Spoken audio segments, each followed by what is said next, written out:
everybody, and welcome back to Top Styles. Today I'm very excited to have Chrissy. She stays in 47 Sector 5. She owns a beautiful shop. She does makeup for all sorts of things, weddings, celebrities, as well as just people just want to look good. And today she's just going to tell us a bit more about herself as well as her business. And she's going to teach us a few things to do with makeup. She's just going to demonstrate how you can do your makeup while at home. Of course, we have a model here. Thank you so much, Vasti, for coming. Thank you. Thank you so much, Chrissy, as well, for having us today. Thank you. All right, please tell us a bit more about yourself before you got into this makeup business. What was Chrissy doing? Well, first and foremost, my name is Chrissy Lole. Well, starting my business, it wasn't exactly like I planned on owning a beauty shop or actually venturing into this business. Okay. It started more like just a hobby, and it was a hobby on I enjoy wearing makeup. And I thought to myself, wow, okay, let me get the right products that I need. That way I don't end up looking like a clown, or I don't end up looking like I'm wearing too much makeup. I want it to be simple and yet, you know, still look like me. Yeah. Exactly.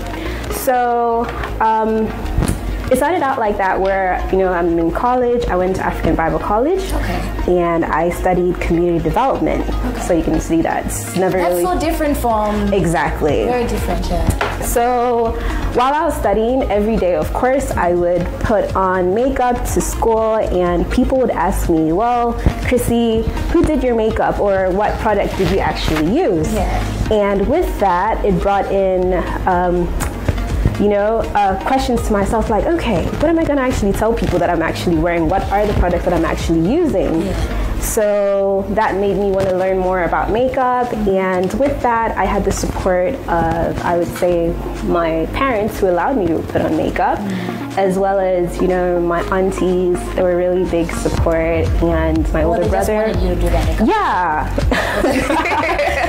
No, I think it was more like, okay, let's support her, what she's doing. She enjoys wearing makeup, and they'd actually get me the products, which was good.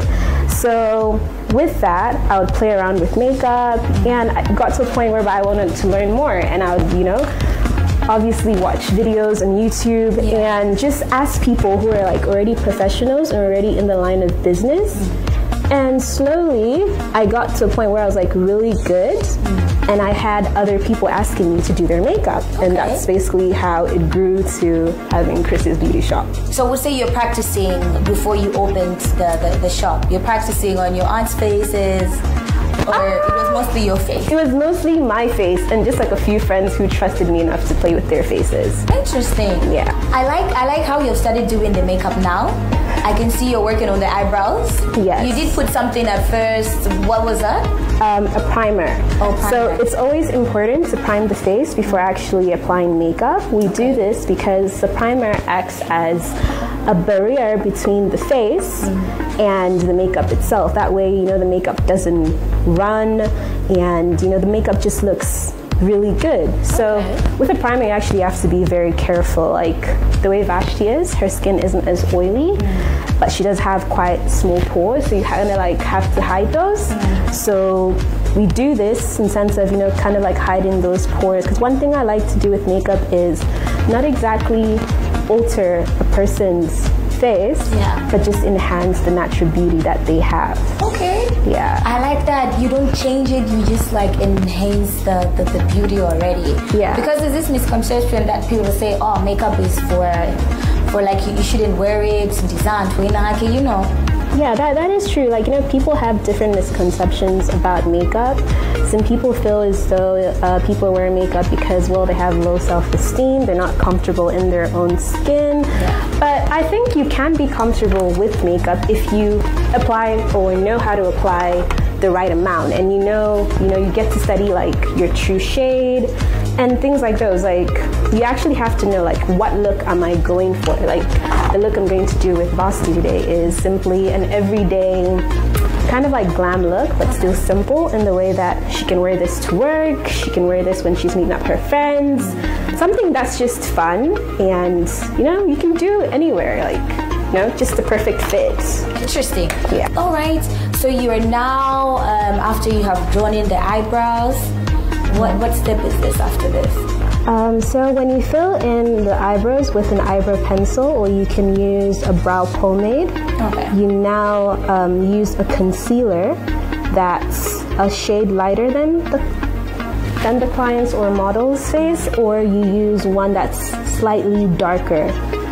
The lighter one goes right below the eyebrows, and the one that's slightly her shade goes right above, so that there's no halo or outcast. I'm pretty sure like with some makeup you can actually see like this is actually a perfect drawing of an eyebrow, and others you can't even tell, like you go like, wow, her eyebrows just look so natural. So using two different concealers helps with that, because as I said, we're trying to make the makeup look like it's actually just her skin. We're not trying to alter the way she naturally looks. So you really have to be careful on what colors you actually play around with. Okay, interesting. So what sort of clients do you normally get as Christy's Beauty Shop? Usually I get, when it's wedding season, I usually oftenly get brides. And with brides, you're working with them like, you know, from their bridal shower, their engagement, and, you know, their wedding. And with that, you know, you always have to like really get to know your bride, as in what is she into? Does she want to look natural? Does she want to look, you know, completely mind-blowing? You know, because people have different likes, and you always have to understand that what is it that, you know, your client actually wants. And on some occasions I work with the bridesmaids, because bridesmaids have to look good as well. And just like a few times I'll do maybe the flower girls' hair as well. And on a normal occasion it's usually just walk-in makeovers, where clients will just walk in because they just want to look good. They're going to a function like a simple dinner, or they're going for a birthday photo shoot and they want a makeover. So it's usually those customers that I actually work with. You can tell what you're doing there is pretty art. You're very precise. You're not shaking. You did mention that you went to school, you went to ABC, and you did community development. Are you currently working? Do you have a day job? I am working. Interesting. So how do you balance the business, the two? Your job as well as you just doing makeup? So one thing that I do is with my customers, I usually work with appointments. And also, I'm often here available at my shop on weekends. So that helps in the sense that, let's say when a customer makes an appointment, we agree on what time works, you know, best with her, and what time also works best with me. That way, I'm not clashing the two, my work and, you know, my business. And that way, I'm not also like, you know, it's like trying to balance the two, the way they don't clash or anything like that. So I always ask the customers at least to give me a heads up, or just make an appointment. That way we agree. Interesting. All right, I see you, Superwoman, doing two things at the same time, and you're working on the last eyebrow. After that, what happens after you have worked on the eyebrows? So as you can see, the eyebrows take a bit longer, because one thing that you have to do is make sure that they're not identical, but at least symmetrical, in the sense that they should look the same. They can't be exactly the same, but at least they should look. Someone told me that eyebrows are cousins, they're not twins. Exactly. They're sisters. They're not twins. Because originally we're born with two different eyebrows. Like they're not exactly the same size or the same shape, but they are similar. So you want people to actually still see that when they look at your eyebrows and be like, oh wow, you know, you shouldn't give people like the creeps when they look at your eyebrows. Like it shouldn't be something that takes people's full attention and everybody's just staring at you because your eyebrows look completely different. You have to make sure that the eyebrows at least are the same level, or at least they're given the illusion that they are at the same level. And they shouldn't have the outline, the halo, like you said. Yes, that is very, very important, because once that halo is showing, it just shows that you actually haven't blended the concealer quite well, and it's very crucial that you do.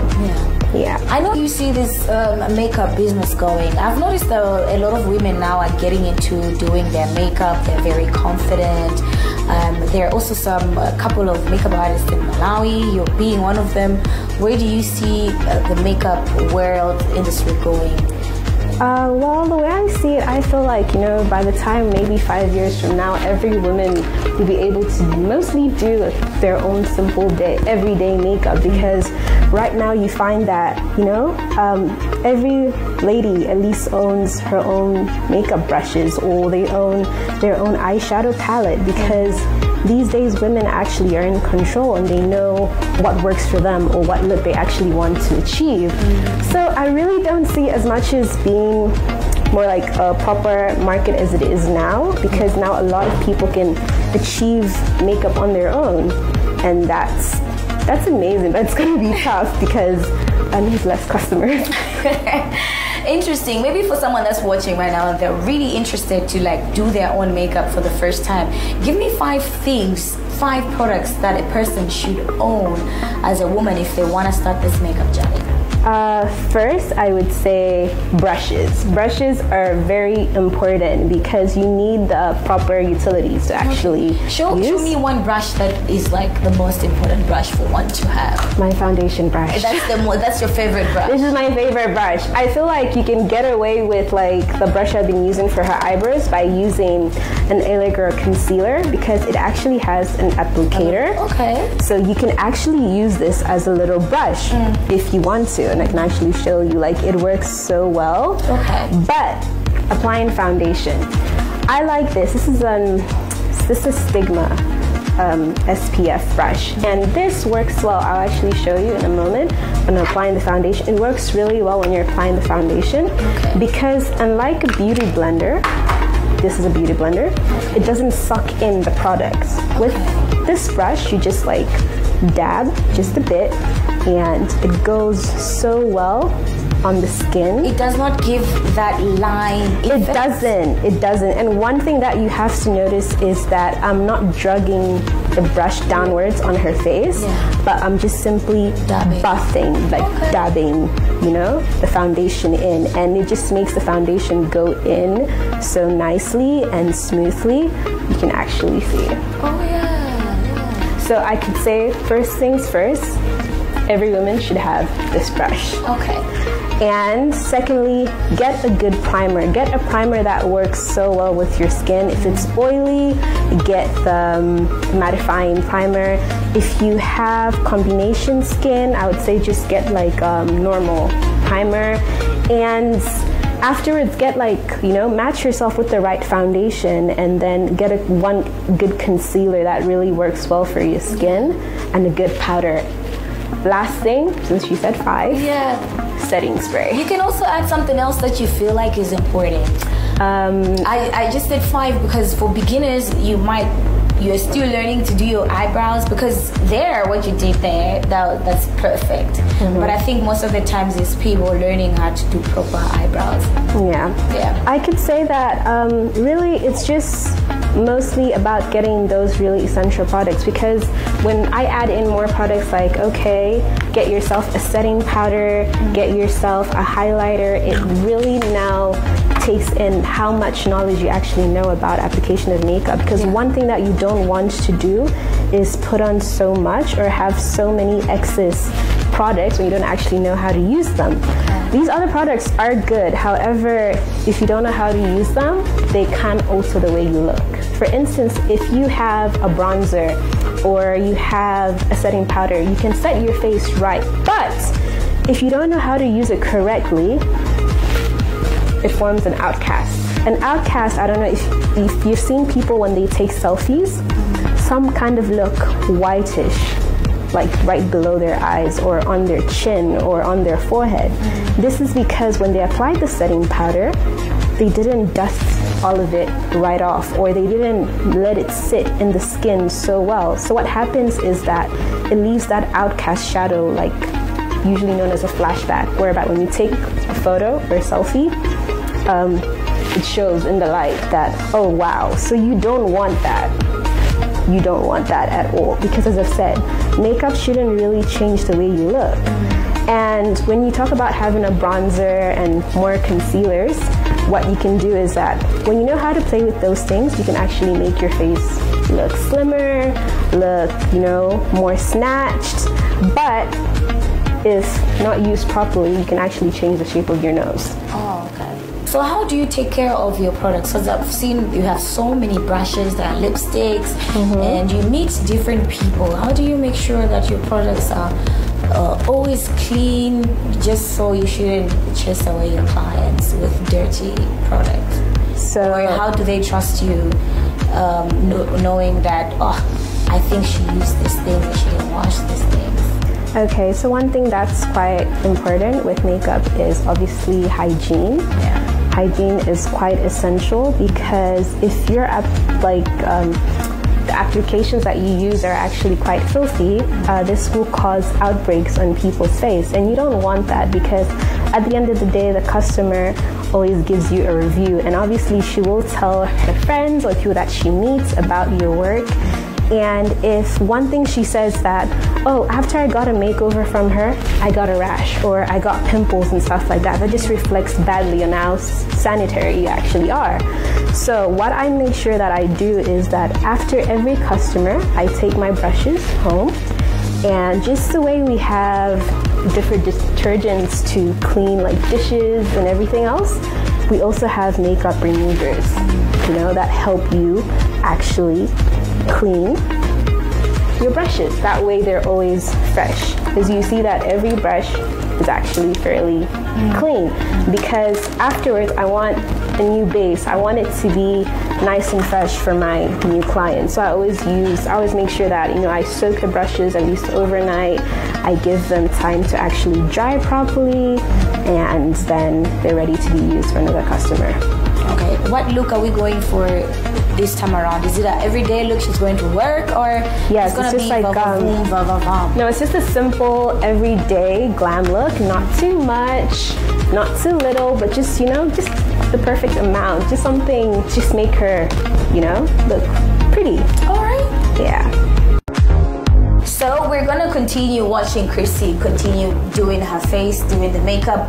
We're gonna leave her for a bit to finish, and then we should see how Vasti is gonna look. And we've gotten to know a little bit more about who she is, how she started her business, as well as some of the things that she has told us, a few things, a few tips about makeup as well. So we're gonna continue watching how she's gonna finish the whole look. Please do not go anywhere. Stay right there. Alright, so we finally have a final look. This is the final look, ladies and gentlemen. Vasti, how are you feeling? I feel beautiful, hey? You do? So tell us, why do you like putting makeup most of the times? How does that make you feel? Well, I feel like it kind of enhances somebody's beauty. So any day, anywhere, makeup. Do you know how to do your own makeup? I actually do. Oh, okay. But not that's this good, obviously. All right, thank you so much, Vas, for being our model today. We appreciate that. And Chrissy, maybe what are your last words, and to anyone that's watching and they also love makeup as much as you do? All I can tell people that really love makeup is that, you know, don't be afraid to play with different, you know, makeup, and do what works for you, you know. Wear what makes you happy, you know, and be comfortable when you actually wear the makeup, you know. Be bold about it. And, you know, when people ask you, hey, why do you put on makeup? You know, be confident enough to say that, hey, I wear makeup just for me, just because I like it. And for people that actually want to start their own makeup business, all I can say is, you know,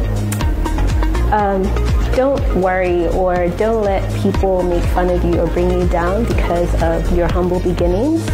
When you put your heart out and, you know, you believe in yourself, you will grow, and one day, you know, things will get better. Yeah. All right. Hopefully, I was waiting for you to tell me that if you want to be good at makeup, you need to practice. Obviously, you have to practice. Like, I can tell you, like, yeah. It wasn't just like, you know, woke up like this and then I could draw both my eyebrows. Nah, there were bad days, but we got here through practice. And I think as a makeup artist yourself, you're still practicing to learn, because I think makeup is something it grows each and every day. Yes, makeup is something that's growing each day. There are new brushes, there are new products, you know, there are all these new lines that are even developing, and with that, you know, they always try to achieve better finishing touches, you know, better, you know, finished product. And because of that, you know, you also have to be ready to actually grow, advance. You can't just stick to one makeup routine or one method of actually getting what you want. Practice. Yeah. All right, thank you so much for having Top Styles into Chris's beauty shop. Thank you. We appreciate that, and we do hope to see you. Maybe one day you're gonna do my makeup. She has done my makeup, I think, a couple of times. Yeah. Beautiful as always, very professional. I like that. All right, so if you want to learn how to do your own makeup at home, she says you need to practice, practice, practice, and she has given us maybe 5 or 6 essentials that you need to have if you want to start this makeup journey. She's also given us a few tips and tricks here and there for you to just look fabulous, so that your makeup shouldn't look tacky and you shouldn't look tacky. And remember, you need to wear the makeup because of you. Don't wear makeup because of somebody else. Wear it because of yourself. This has been Top Styles. Until next time, my name is Priscilla. Goodbye. Mukagula pronti ku smart routers